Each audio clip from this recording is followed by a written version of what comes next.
मेरी शादी 2005 में एक साधारण परिवार में हुई थी। उस समय मेरी उम्र 25 साल थी। मेरे ससुराल में मेरी पत्नी, एक छोटी साली जिसकी उम्र 19 साल की थी, और मेरे ससुर रहते थे। मेरी सास का देहांत लगभग 10 साल पहले ही हो गया था। मेरी पत्नी का कोई भी भाई नहीं था। मेरे ससुर भी अक्सर अपने गांव में रहते थे, इसलिए मुझे शादी के बाद अपनी पत्नी और साली के साथ उनके शहर वाले घर में रहना पड़ा। मेरी पत्नी देखने में बहुत सुंदर है, साली से भी ज़्यादा। मैंने कभी भी अपनी साली को बुरी नज़र से नहीं देखा। हम लोगों की ज़िंदगी बहुत ही मज़े से कट रही थी। शादी के एक साल बाद मेरी पत्नी ने एक सुंदर से बेटे को जन्म दिया। क्योंकि बच्चा अभी छोटा था और उन दोनों को देखभाल करने वाली कोई समझदार स्त्री नहीं थी, तो मेरी माँ ने मेरी पत्नी को अपने घर बुला लिया। अब घर में मैं और मेरी साली अकेले रह गए थे। मैं उससे बहुत कम बात करता था और सुबह जल्दी काम पर निकलता था, रात को देर से आता था। मेरी साली मुझे खाना खिलाने के बाद पड़ोस में रह रहे अपने चाचा के घर में सोने के लिए चली जाती थी और सुबह जल्दी आकर मेरे लिए खाना बना देती थी। सारी चीज़ें अपने हिसाब से सही चल रही थी। मेरी पत्नी से बिछड़े हुए लगभग 1 महीना हो गया था और अब मेरा मन बेताब होने लगा था, लेकिन कोई तरीका समझ में नहीं आ रहा था। मैं कभी कभी कोई अश्लील फिल्म की सीडी लेकर रात में देख लेता था, जिससे मेरे मन में हलचल बढ़ जाती और काम वासना जागृत हो जाती। एक दिन मैंने सोचा कि क्यों ना अपनी साली को पटाया जाए और उसके साथ मज़े लिया जाए। इससे मेरा काम बहुत आसान हो जाएगा और जब तक पत्नी नहीं आती है तब तक जब भी मन करेगा भरपूर मज़े ले सकूँगा। यही सोचकर मैं साली को पटाने का जुगाड़ सोचने लगा। एक दिन की बात है कि मैं अश्लील फिल्म वाली सीडी अपने बिस्तर पर तकिए के नीचे भूल गया और काम पर चला गया। बाद में मुझे याद आया कि मैं सीडी तो घर पर ही भूल गया हूँ। फिर मैंने सोचा कि कोई बात नहीं, अगर वो सीडी साली ने देख ली तो मेरा काम और भी आसान हो जाएगा। अब मेरे मन में केवल अपनी साली के साथ सुहागरात मनाने का ख्याल घूमने लगा। शाम को जब मैं घर आया तो मेरी साली बिल्कुल नॉर्मल दिखी। वो ऐसे भी मुझसे कम ही बात करती थी और मैं भी उससे ज़्यादा बात नहीं करता था। उसको नॉर्मल देखकर मेरा मूड खराब हो गया, लेकिन मेरे सारे सपने टूट गए। उस रात को मैंने अपनी साली को सोचकर 2 बार मुट्ठी मारी और अपनी वासना शांत कर ली। अब मैं अपना सारा दिमाग इस बात में सोचने में लगा दिया कैसे अपने दिल की बात साली को बोलूं। पता नहीं वो भी मुझे पसंद भी करती है या नहीं। ऐसा ना हो कि कुछ बवाल हो जाए। यही सोचते सोचते सारा दिन बीत गया।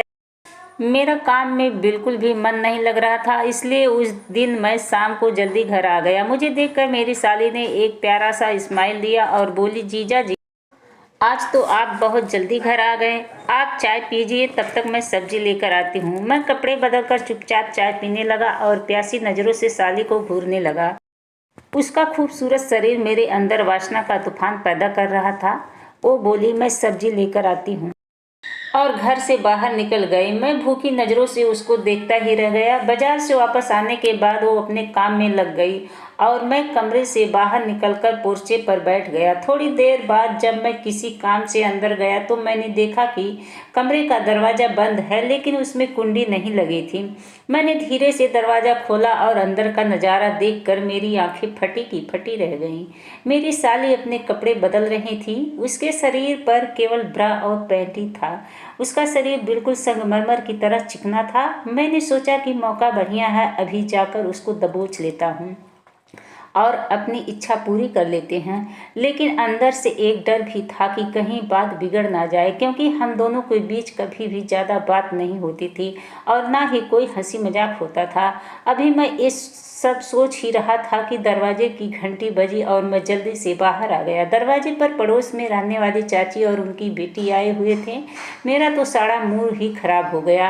एक सुनहरा मौका आते आते हाथ से निकल गया। उसी बीच मैं 2 दिन की छुट्टी लेकर अपने घर आ गया, क्योंकि अपने बेटे को देखे हुए काफ़ी दिन बीत गए थे और पत्नी को भी बहुत दिनों से नहीं छुआ था। लेकिन घर आने के बाद भी पत्नी के साथ रात बिताने का मौका नहीं मिला। 2 दिन रुकने के बाद मैं वापस आ गया और मैंने जानबूझकर शाम को ट्रेन पकड़ी। रात को लगभग 2 बजे मैं ससुराल वाले घर पहुंचा। मेरी साली और उसकी चचेरी बहन घर में ही थी। वो दोनों मेरे कमरे में मेरे ही बेड पर सो रही थी। मैंने उसको बोला, यहीं लेटी रहो, मैं एक किनारे लेट जाऊंगा। मेरी साली बीच में थी और उस चाचा की बेटी किनारे पर लेटी थी। मैं भी कपड़े बदलकर दूसरे किनारे पर लेट गया, लेकिन मेरी आंखों से नींद गायब थी। मैंने करवटें लेने के बहाने अपनी एक टांग अपनी साली के ऊपर रख दी और अपना हाथ उसकी छाती पर रख दिया। मेरे हाथों की गर्मी से उसकी आंखें खुल गई और मैं सोने का नाटक करने लगा। उसने सोचा कि मैं थकान की वजह से बहुत गहरी नींद में सो रहा हूँ। मेरा हाथ अभी भी उसकी छाती पर ही रखा था और मुझे उसकी धड़कन तेज होती महसूस हो रही थी। शायद मेरे स्पर्श से उसके अंदर भी वासना का संचार हो गया था। तभी उसके चाचा की बेटी ने उसकी तरफ करवट ली, जिससे मेरी साली थोड़ा सा अलग हो गई। फिर मैं भी चुपचाप सो गया, लेकिन मैंने मन ही मन में ये सोच लिया था कि अपनी साली को अब जल्दी ही पटाना है। मुझे मन ही मन अपनी चचेरी साली पर बहुत गुस्सा आ रहा था। अगर आज वो ना होती तो आज ही मैं अपनी साली के साथ सारे मजे ले लेता। खैर, कोई भी काम अपने समय से पहले नहीं होता। दूसरे दिन सुबह मैं देर से उठा और मैंने जानबूझकर ऐसा दिखाया कि मेरा मूड बहुत खराब है।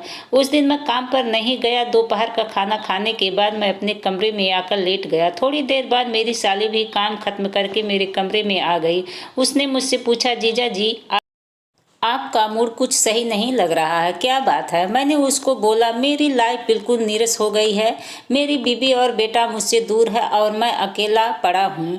सभी लोग अपने अपने परिवार के साथ रह रहे हैं और मैं यहाँ अकेला पड़ा हूँ और बीवी और बेटे का प्यार भी नहीं कर सकता। यह सुनकर वो बहुत परेशान हो गई और रोने लगी। उसने बोला, इस सब की वजह मैं हूँ। मेरी वजह से आप दोनों को परेशानी उठानी पड़ रही है। मैंने उसको समझाया ऐसा नहीं है, लेकिन उसने रोना बंद नहीं किया। फिर मैंने उसको उसको गले से लगाया तो वो और तेज से रोने लगी। मैं उसको चुप कराने लगा। तभी मैंने उसके माथे पर एक चुंबन किया तो वो मुझसे कसकर लिपट गई, पर वो लगातार रो रही थी।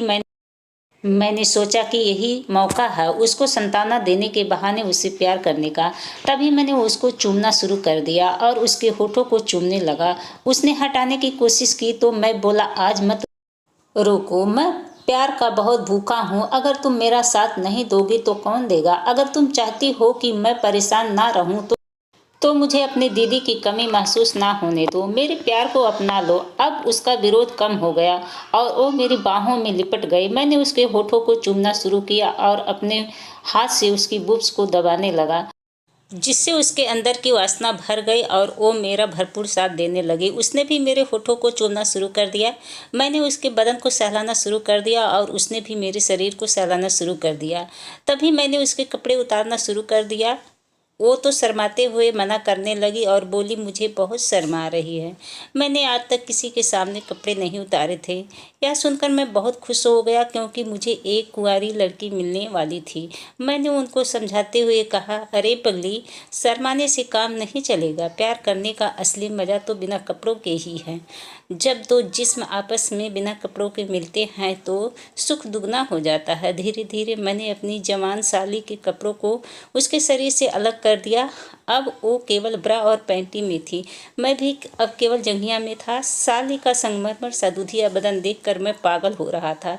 फिर मैंने उसका ब्रा भी उतार दी और वो लंबी सांसें लेने लगी और उसका शरीर अकड़ने लगा। मैं समझ गया कि अब उसकी वासना अपने चरम सीमा पर है, लेकिन अभी मैं उसको भरपूर मज़ा देना चाह रहा था, जिससे वो मेरी दीवानी हो जाए।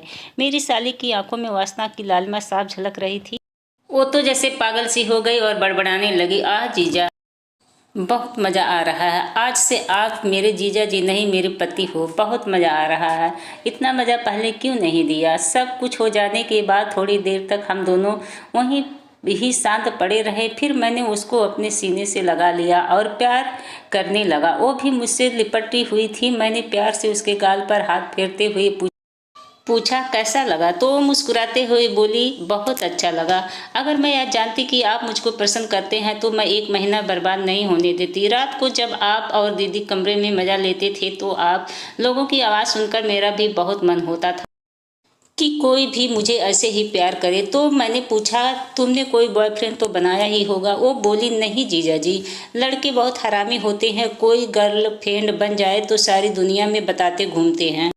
और मैं नहीं चाहती कि कोई मेरे बारे में उल्टी सीधी बातें करे। मैं तो शुरू से ही आपके साथ प्यार करना चाहती थी, इससे मेरा काम भी चलता रहता और घर की बात घर में ही रहती। ये सब सुनकर बहुत खुश हुआ और उसको चूमने लगा। इसके बाद मैं बोला कि इस दिन को एक यादगार दिन बनाना चाहता हूँ। वो बोली कैसे? तो मैंने कहा जैसे शादी की पहली रात होती है वैसे ही हम दोनों सुहाग दिन बनाएंगे। वो उठकर बाथरूम में चली गई और नहा धोकर बाहर आई और मुझसे बोली आप भी नहाकर फ्रेश हो जाओ, तब तक मैं दुल्हन की तरह तैयार होती हूँ। मैं नहाकर बाहर निकला तो वो मेरे बेड पर बिल्कुल दुल्हन की तरह सजी हुई बैठी थी और घूंघट भी किया हुआ था। मेरा दिल तो खुशी के मारे पागल हो रहा था क्योंकि मैं दोबारा सुहाग रात मनाने जा रहा था, वो भी एक कुंवारी लड़की के साथ। मैंने बिस्तर पर पहुंचकर उसका घूंघट उठाया तो उसको देखता ही रह गया। वो दुल्हन की तरह सजी हुई बहुत ही सुंदर लग रही थी। धीरे धीरे मैंने उसके सारे कपड़े उतार दिए और खुद के भी उतार दिए। मैंने उसके पूरे शरीर को चूमना शुरू किया और वो भी मेरा भरपूर साथ दे रही थी। उसके बाद हमने फिर से सुहाग रात मनाई। शाम को हमारी नींद देर से खुली। उसने जल्दी से उठकर अपने कपड़े पहनी और बोली आप भी कपड़े पहन लो, कहीं चाचा के घर से कोई आ गया तो प्रॉब्लम हो जाएगी। मैं कपड़े पहनकर कमरे से बाहर आया तो उसने मुझे गले लगाकर मेरे होठों को चूमा और बोली अब तो मैं तुम्हारी घरवाली बन गई हूँ, तो अब जब तक दीदी नहीं आ जाती तब तक मुझे सुबह और शाम को डेली तुम्हारा प्यार चाहिए। उस दिन से दोस्तों मेरी तो दुनिया ही बदल गई। अब तो वो सुबह जल्दी आ जाती और मैं शाम को जल्दी आ जाता। हम दोनों के प्यार का सिलसिला चलने लगा। अब हम दोनों खुश थे, मानो हम दोनों की दुनिया ही बदल गई।